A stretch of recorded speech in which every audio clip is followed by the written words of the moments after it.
this prisoner exchange deal from Omar Rahman, a fellow with the Middle East Council on Global Affairs. Thank you so much for being with us on the program. Now, as we mentioned, the Israeli cabinet has approved to go ahead with this prisoner exchange with Hamas, which means that we're going to see a significant decrease in hostilities, which is important. But we're also hearing from Netanyahu that he's vowing to continue the war on Gaza. What's your analysis? Thank you for having me.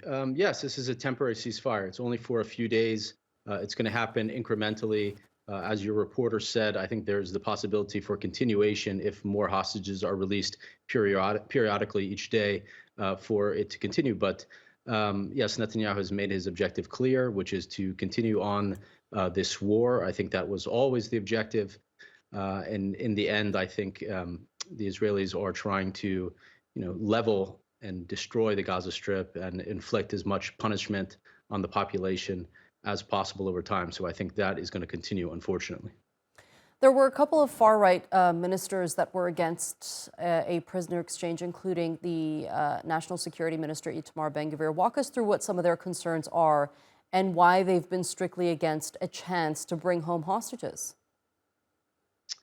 I don't know what their specific concerns are, but this is in line with their general thinking, which is, never to negotiate, never to deal with the Palestinians, not to stop.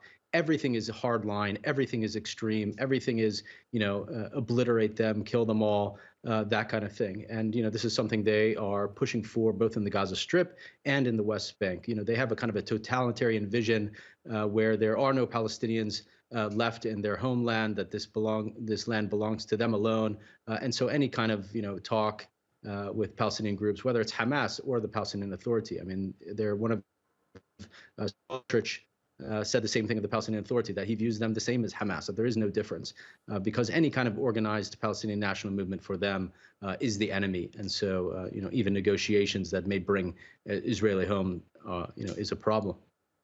The entry of fuel was one of the things that Itamar Ben-gvir was against. But during this pause, we are expecting an influx, of course, of aid to enter Gaza, including fuel, much needed fuel, all while thousands of people are unable to access medical care in the very few hospitals that are currently operational in the Gaza Strip. Just walk us through the humanitarian catastrophe that we're currently witnessing across Gaza and how crucial it is that they increase the amount of humanitarian aid entering the Strip.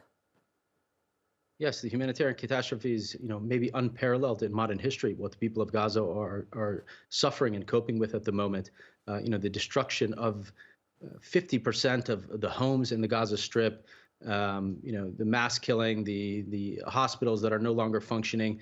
People have been living without an influx of food, fuel, clean water, drinking water, running water, medicine, everything that you said, electricity for 6 weeks now. So the situation is unbelievably bad. And 300 trucks, as good as that is not enough. Even 600, double the 300, is what's needed in normal times to get by.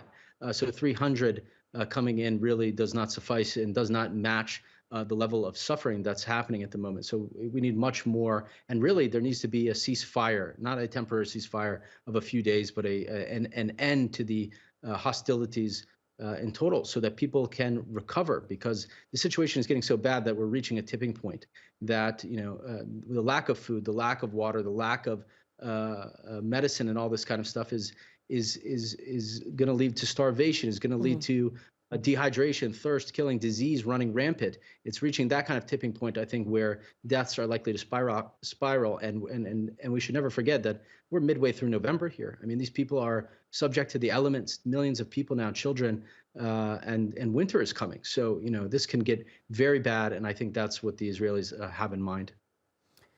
Indeed.